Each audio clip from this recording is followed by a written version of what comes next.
Guys, মানুষ এটা কিভাবে খায় বলো তো? আমি তো একদমই খেতে পারি না, মুখে একদমই রুচি নাই। আজকে ব্রেকফাস্টে প্রথমেই খেয়েছিলাম হচ্ছে ব্রেড আর হচ্ছে ডিম পোস্ট, দেন তারপর হচ্ছে একটু কমলা খেয়েছিলাম হচ্ছে আমার ফেভারিট ফ্রুটস ড্রাগন, দেন তারপর খেয়েছিলাম হচ্ছে কালো আঙ্গুর, সাথে খেয়েছিলাম হচ্ছে কলা, আরো খেয়েছিলাম হচ্ছে বিস্কিট আর চা, দেন তারপর হচ্ছে একটু জলপাইয়ের আচার খেয়েছিলাম আমের আচার, হচ্ছে চালতার আচার। আচারগুলো বেশ পরিমাণে মজার ছিল। দেন তারপর হচ্ছে নামাজ পড়তে গিয়েছিলাম, তখন হচ্ছে তবারক দিয়েছিল মিষ্টি আর নিমকি, ওইগুলো খেয়েছিলাম। লাঞ্চে প্রথমেই ছিল হচ্ছে রুই মাছের ফ্রাই, সাথে ছিল হচ্ছে 2 পিস রোস্ট, আর রোস্ট হচ্ছে আমার কখনো 1 পিসে হয় না, 2 পিস লাগে। দেন তারপর নিয়েছিলাম হচ্ছে সয়া চিংড়ি আর হচ্ছে খাসির মাংস, সাথে নিয়েছিলাম হচ্ছে গরুর মাংস।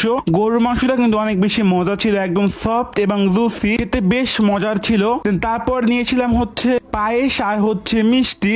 বাই দ্য ওয়ে গাইস, এটা কিন্তু একটা গ্রামের একটা বিয়ে ছিল। দেন তারপর খেয়েছিলাম হচ্ছে স্প্রিট। দেন তারপর হচ্ছে মেলায় গিয়েছিলাম, তখন খেয়েছিলাম হচ্ছে পাটিসাপটা আর হচ্ছে এই যে মালাই আইসক্রিম না কি বলে তাকে ঠিক জানি না। তারপর খেয়েছিলাম স্যান্ডউইচটা বেশ মজার ছিল। দেন তারপর হচ্ছে ডিনারে প্রথমেই খেয়েছিলাম হচ্ছে চিকেন ভুনা, সাথে ছিল হচ্ছে জলপাইয়ের আচার। খাবারটা কিন্তু বেশ মজার ছিল।